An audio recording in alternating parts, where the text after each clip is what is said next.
இன்னும் அவர் வந்து ஒரு எலெக்ஷனை கூட சந்திக்கல. அவரோட ஓட்டு பர்சன்டேஜ் என்னன்னு தெரியல. அவர் கட்சி கீழே காலுக்கு கீழே இருக்கா, இல்லை தலைக்கு மேலே இருக்கா, இல்லை நெஞ்சுக்கிட்ட இருக்கானே தெரியாமல் அவர் பேசிகிட்டு இருக்காரு. நம்ம ஏற்றுக்க முடியாது. அவர் ஒரு அரசியல் கட்சி தலைவர் இல்லை. இப்போ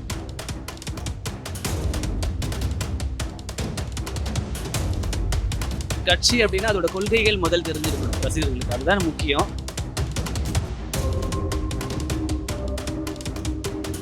தெருவில் ஒரு சும்மா ஒரு சீரியல் நடிகை போனாலே 1000 பேர் வந்து பார்க்குறாங்க. நடிகர்னால் நிறைய பேர் வந்து பார்ப்பாங்க. அதில் ஒரு பெரிய மேட்டர்.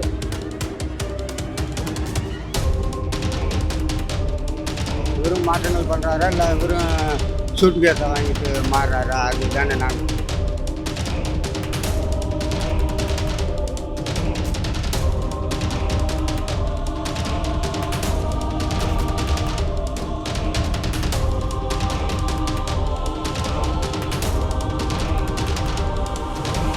தமிழ்நாட்டோட தலையெழுத்து இன்னும் கேவலமாக மாறும்னு நினைக்கிறேன். விஜய் அரசியலை பொறுத்த அளவுக்கு மாநாடுக்கு வேஸ்ட்டு தான் அந்த மாநாடுமே. இன்னும் ஒரு 4 மாநாடு போட்டார்னா கூட்டம் குறைஞ்சிரும்.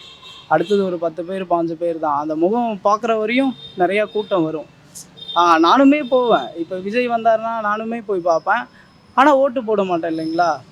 அவர் ஒரு ஆக்டர், நான் வந்து ஒரு ரசிகராக அவரை போய் பார்க்கலாம். மற்றபடி ஓட்டு போட முடியுமான்னு கேட்டால் அங்க வந்து இளைஞர்கள் பெரும்பாலும் விஜய் அண்ணன் தான் அடுத்த தலைமுறை, அடுத்த சிஎம் அவங்க தான் சொல்லி ஓட்டு போடக்கூடிய நிலையில தானே பேசுறாங்க. அவங்க பேசுவாங்க. அவங்க நாளைக்கு காலைல எலெக்ஷன் வச்சா கூட ஜெயிப்போம் அப்படின்னு தான் சொல்லுவாங்க. பட் ஓட்டுன்னு ஒன்று இருக்கு, மக்கள்னு தேர்ந்தெடுக்கிறது ஒன்று இருக்குல்ல. அவர் அந்த மாநாட்டில் சிஎம் பற்றி பேசினாருன்னு நினைக்கிறேன். ஏதோ அங்கிள்னு சொல்லி ஒரு மட்டமான அரசியல் பண்ண வந்திருக்காரு விஜய். ஒரு தமிழ்நாட்டு சிஎம், அவர் நமக்கு பிடிக்குதோ இல்லையோ அதெல்லாம் அடுத்தது. நல்லது பண்ணுறாரோ கெட்டது பண்ணுறாரோ அடுத்தது தான். ஒரு தமிழ்நாட்டு சிஎம்மாக அங்கிள்னு சொல்லி கூப்பிட்றது ரொம்ப அசிங்கம். தமிழ்நாட்டையே அவரோட கொள்கை பற்றி அவர் பேசவே வரமாட்டேங்கிறாருன்ற. அரசியல் உள்ள அவர் இன்னும் இறங்கணும். கடுமையா எதிர்க்கிறாரு, திமுக கடுமையா எதிர்க்கிறாரு, அதிமுகவே இந்த வாட்டி எதிர்த்திருக்காரு. ஆமா, கொள்கை இல்லாம எதிர்க்க வாய்ப்பு இருக்கா? கொள்கை இல்லாமல் எதிர்க்க எப்படி ப்ரோ சொல்கிறது உங்களுக்கு. அவர் பேசுகிறதெல்லாம் சரிதான். ஆனால் அதில் கொஞ்சம் குறை நிறைகள் இருக்குது. அதெல்லாம் அவர் சரி பண்ணணும். எடுத்தோடனே வந்து எல்லா கட்சியும் அட்டாக் பண்ணுறது பெரிய இது இல்லை.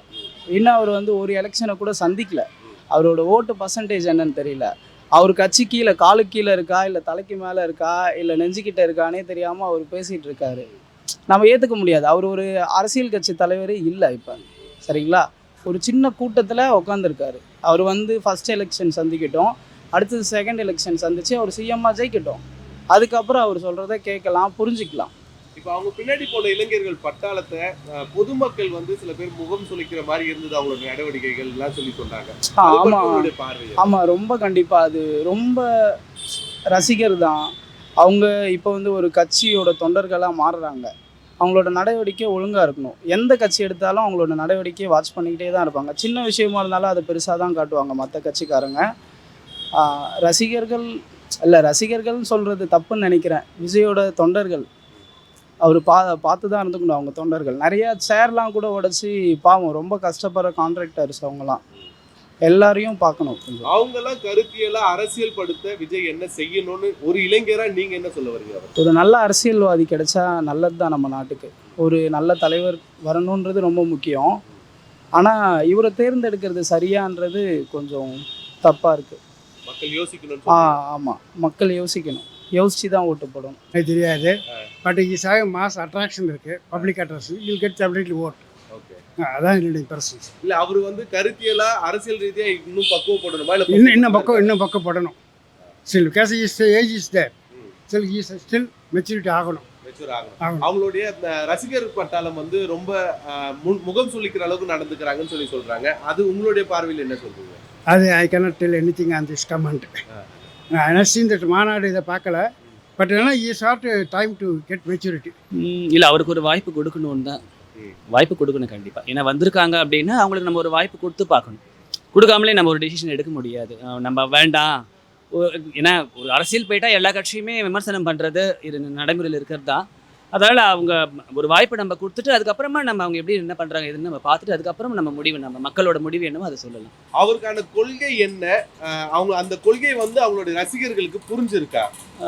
கொள்கை என்னன்னு எனக்கும் தெரியாது சார், ரசிகர்களுக்கு தெரியுமா என்னன்னு தெரியல. ஏன்னா ஒரு கட்சி அப்படின்னா அதோட கொள்கைகள் முதல் தெரிஞ்சிருக்கணும் ரசிகர்களுக்கு, அதுதான் முக்கியம். அதனால கொள்கை என்னன்றது அந்த அந்த கட்சியில் இருக்கிற நிர்வாகிகள் வந்து ரசிகர்களுக்கு புரியுற மாதிரி சொல்லியிருந்தா அது அவங்களுக்கு அதை புரிஞ்சிருக்கும். மேபி கொள்கை என்னன்னு எனக்கும் தெரியாது, அது அவங்க என்ன அவங்களோட நிலைப்பாடு என்னன்னு நமக்கு தெரியாது. ஏன்னா கட்சினா அதுக்கு ஒரு கொள்கை நிச்சயம் இருக்கணும், அப்படி இருந்தால் தான் அது ஒரு கட்சிக்கு அழகு. இப்போ லட்சக்கணக்கான இளைஞர்கள் வந்து அங்க கூட்டினாங்க, ஆனா அங்க வந்து அவங்கள ஒழுக்கமா நடந்துக்கலன்னு சொல்லி பொது பார்வையில இருந்து எல்லாரும் சொல்றாங்க. அங்க உடைத்த சேர்களை உடைச்சாங்க, எல்லாத்தையும் தூக்கி போட்டு உடைக்கிறாங்க, அங்க ஆட்டம் ஆடுறது போறதுன்னு சொல்லி. அதை பற்றி உங்களுடைய ஒரு பொது மக்களா உங்களுடைய பார்வை என்ன? அது உடைச்சாங்க அப்படின்றது வந்து என்னன்னா அது ஒரு குற்றம் சொல்லணும்னா நம்ம எல்லா கட்சியுமே அவங்க கூட்டம் போடுறாங்க, எல்லாமே பண்றாங்க. அப்படி இருக்கும்போது எல்லா கட்சி கூட்டத்திலையுமே எல்லாமே நடக்கிறது சகஜம்தான். அது இவங்களத மட்டும் பாயிண்ட் அவுட் பண்ணி காட்டுறது தப்பு. ஏன்னா எல்லா கட்சினா கூட்டம் நடந்தாலும் அவங்களதுலேயும் நடந்திருக்கும்ல, சேரை உடைக்கிறது மற்ற எல்லா விஷயமும் நடந்திருக்கும். அப்போ நீங்கள் அது மற்றதையும் நீங்கள் காட்டியிருக்கணும். இப்போ இவங்களத ஒரு பாயிண்ட் அவுட் பண்ணி அவங்களத மட்டும் நீங்கள் காட்டுறது ரொம்ப தப்பு. அது மாதிரி அவங்களது தான் அப்படி பண்ணியிருக்காங்க, சேரெல்லாம் உடைச்சிருக்காங்க அப்படின்னு சொல்றது வந்து அது தப்பு. 2026 தேர்தலில் விஜய் என்னவாவாரு? வந்தா என்ன மாற்றத்தை உருவாக்குவாங்க? இல்லை சார், அது மக்களோட தீர்ப்பு. எனக்கு நான் ஒரு ஓட்டு போடுறதால அவங்க ஜெயிப்பாங்க அப்படின்னு நம்ம தீர்மானிக்க முடியாது. மக்களோட தீர்ப்பு தான் அது. மக்களோட மனசுல என்ன இருக்கோ அது அவங்களோட என்ன அவங்களோட தேர்தல் அறிக்கை என்ன சொல்லுதோ, மக்களுக்கு அவங்க எப்படி நடந்துக்கிறாங்க, என்ன நல்லது பண்றாங்கன்றத பொறுத்து தான் மக்களோட நிலைப்பாடு தான். இதுல வந்து நம்ம தனி மனுஷனாங்க ஒரு முடிவு எடுக்க முடியாது. மக்கள் என்ன சொல்றாங்களோ அதை தான் நம்ம அதை கேட்டாகணும். அதனால மக்களோட முடிவு தான் இது. இப்போ அவர் ஒரு கொள்கையில் போய்கிட்டு இருக்காரு, ஆனால் இங்கே தமிழக முதல்வர் ஒரு கொள்கையில் போய்கிட்டு இருக்காரு. எப்படி 2026 மக்கள் என்ன தீர்ப்பு வழங்குறாங்களோ அதன்படி தான் இது. விஜய் அவர்களுக்கு வந்து கொள்கையே இல்லைன்னு சொல்லி இங்க பொதுமக்கள்ல பொது இயக்கங்களை சேர்ந்த நிறைய பேர் வந்து விமர்சிக்கிறாங்க. அதே போல கருத்தியலா அவங்களோட ரசிகர்கள் யாரும் கருத்தியலா இல்ல, ரொம்ப ரசிகர் மனப்பான்மையோட இருக்காங்க சொல்லுங்க. அதை பற்றி உங்களோட ரசிகர்கள் நிறையா இருக்காங்க, ஆனால் அரசியல் ரீதியாக பார்க்கும்போது ரசிகர்கள் அவருக்கு நிறையா இருக்காங்க. அதனால் எப்படின்னா அவர் வந்து ஒரு இரண்டாவது இடத்துக்கு வர்றதுக்கான கணிப்பு தான் அவருக்கு இருக்குது. இல்லை, அவர் வந்து என்ன நினைக்கிறாருன்னா, நான் எந்த துறை டிபார்ட்மெண்ட் போனாலுமே 3 வாரத்தில் அதை கற்றுக்குவேன், அதுக்கு மேலே வந்து எனக்கு தேவையும் கிடையாதுன்றாரு. அதனால் மக்கள் வந்து மாற்றம் வேணும்னு எதிர்பார்த்தா அவருக்கு சப்போர்ட் பண்ண தான் செய்வாங்க. இப்போ அவருக்கு வந்து தமிழ்நாடு அரசியல் ஒட்டிய கருத்துக்கள் வந்து அவருக்கு நல்லபடியா இருக்கா? அந்த கருத்தியெல்லாம் வேலை செய்யறதுக்கு அவருக்கு கூட ஆட்கள் இருக்காங்கன்னு நினைக்கிறீங்களா? இல்லை, ஆக்சுவலாக வந்து முதல்ல நற்பணி மன்றம்னு இருந்தாங்க. அந்த டீமோட இப்போ நிறைய கட்சிகளில் யாரெல்லாம் அதிருப்தி இருக்காங்களோ அவங்களாம் விஜய் பக்கம் சாஞ்சிருக்காங்க. இப்போ விஜய் வந்து 2026 தேர்தலில் ஒருவேளை ஜெயித்தாலோ இல்லை எதிர்கட்சியாலோ என்ன மாற்றம் தமிழ்நாட்டுக்கு நிகழும்னு நினைக்கிறீங்க? இல்லை, அட்லீஸ்ட் வந்து ஒரு கேள்வி கேட்குறதுக்கு நமக்கு ஆள் இருப்பாங்க. எப்படி வந்து தேமுதிகவில் வந்து நம்ம விஜயகாந்த் போய் உட்கார்ந்தாரோ அதே மாதிரி இந்த தடவை விஜய் போய் உட்கார்ந்து கேள்வி கேட்க வாய்ப்பு இருக்குது. கடந்த மாநாட்டில் விஜயோடைய ரசிகர்கள்லாம் வந்து அந்த நாற்காலியெல்லாம் உடைச்சிட்டாங்க, ரொம்ப ஒழுங்கினமாக அங்கே நடந்துக்கிட்டாங்கன்னு சொல்லி பொதுமக்கள் கிட்ட ஒரு கருத்து இருக்குது. அதை பற்றி உங்களுடைய பார்வை? இல்லை, அது வந்து அந்த மைனாரிட்டி சொல்ல தான் செய்வாங்க. ஏன்னா அந்த சேர் வாடகைக்கு விட்டவரே வந்து நான் வந்து 15,000 நான் கொடுத்தேன், நான் அதில் நிறைய டேமேஜ் ஆகிடுச்சு, என்னை எதாவது கண்டுக்கங்கன்னு சொன்னார்.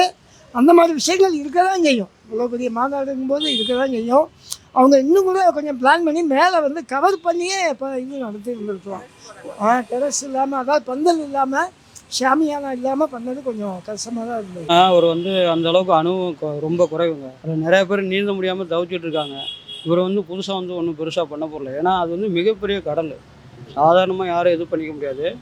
கண்டிப்பாக அவர்லாம் வந்து ஜெயிக்கிறது ரொம்ப கஷ்டம். ஏன்னா அரசியல் வந்து ரொம்ப சாதாரண விஷயம் கிடையாது, அதில் எல்லாம் ஏகப்பட்ட விஷயங்கள் இருக்குது. இன்றைக்கி தமிழர் நாட்டில் தமிழரே கிடையாது. இன்றைக்கி மற்ற மொழிக்காரங்க தான் தமிழர்னு சொல்லிட்டு இங்கே வந்து ஆட்சியே பண்ணிகிட்டு இருக்காங்க. அதான் உண்மை. உண்மையான தமிழர்கள்லாம் மிகப்பெரிய குறைவு. இங்கே வந்து மற்ற மொழிக்காரர்கள் அதிகம் வந்து ரொம்ப பேர் இருக்காங்க. அவங்களெல்லாம் சமாளித்து இவங்க நீந்தவே முடியாது. இதுதான் உண்மை. பெரிய ரசிகர் கூட்டம் வந்து அவர் பின்னாடி நிற்கிறது. அது இந்த ரசிகர்ன்றது சினிமா நடிகருக்கு எல்லோரும் வருவாங்க, அனைத்து கட்சியும் வருவாங்க, ஏடிஎம்கே டிஎம்கே எல்லா கட்சிக்காரங்களும் வருவாங்க. ஏன்னா ஒரு சினிமா ஒரு தெருவில் ஒரு சும்மா ஒரு சீரியல் நடிகை போனாலே 1000 பேர் வந்து பார்க்குறாங்க. நடிகர்னால் நிறைய பேர் வந்து பார்ப்பாங்க, அதில் ஒரு பெரிய மேட்டர்.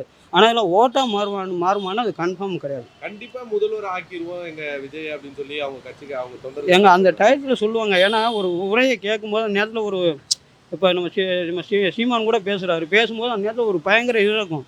ஆனால் ஓட்டு போடும்போது அவர் மறந்துடுவாங்க. புரியுங்களா? இதுதான் உண்மை. அதே மாதிரி தான் அவர் எழுச்சி உரை விடும்போது அந்த நேரத்தில் ஒரு இதாக இருக்குமே தவிர அது ஓட்டாக கன்வெர்ட் பண்ணால் 100% உண்மை கிடையாது. இப்போ அவங்க பின்னாடி இருக்க ரசிகர்களோ தொண்டர்களோ அவங்க வந்து ஒழுக்கமா இருக்காங்கன்னு நினைக்கிறீங்களா? இல்லை 100% கிடையாது, 100% கிடையாது. என்ன ஒரு சொல்லலாம், ஒரு 60% நல்லவங்க இருப்பாங்க, இல்லாமல் இருக்காது. ஒரு 40% அப்படி இப்படி இருக்கும். அதெல்லாம் இந்த கட்சி இதுன்னு இல்லைங்க, எல்லா இடத்துலையுமே இருக்குது. இது வந்து யாருமே இங்கே எதுவுமே கிடையாது, எல்லா இடத்துலையுமே இது இருக்குது. அது வந்து மறக்க முடியாது. முழுமையாக தெரியும்னு சொல்ல முடியாது.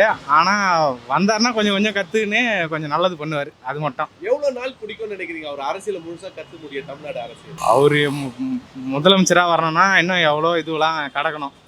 அதனால் எப்படி பார்த்தாலும் ஒரு 10 வருஷமாவது ஆகும். அதனால் வர்றதுனால நல்லது தானே. இந்த ஒரு கொஞ்சம் மாற்றங்கள் ஆகும். இவரும் மாற்றங்கள் பண்ணுறாரா இல்லை இவரும் சூட்டு கேஸை வாங்கிட்டு மாறுறாரா, அது தானே நாங்கள் நினைக்கிறாப்புல இருக்கு. கூட்டம் நல்லா வந்துச்சு, ஒன்றும் பிரச்சனை இல்லை.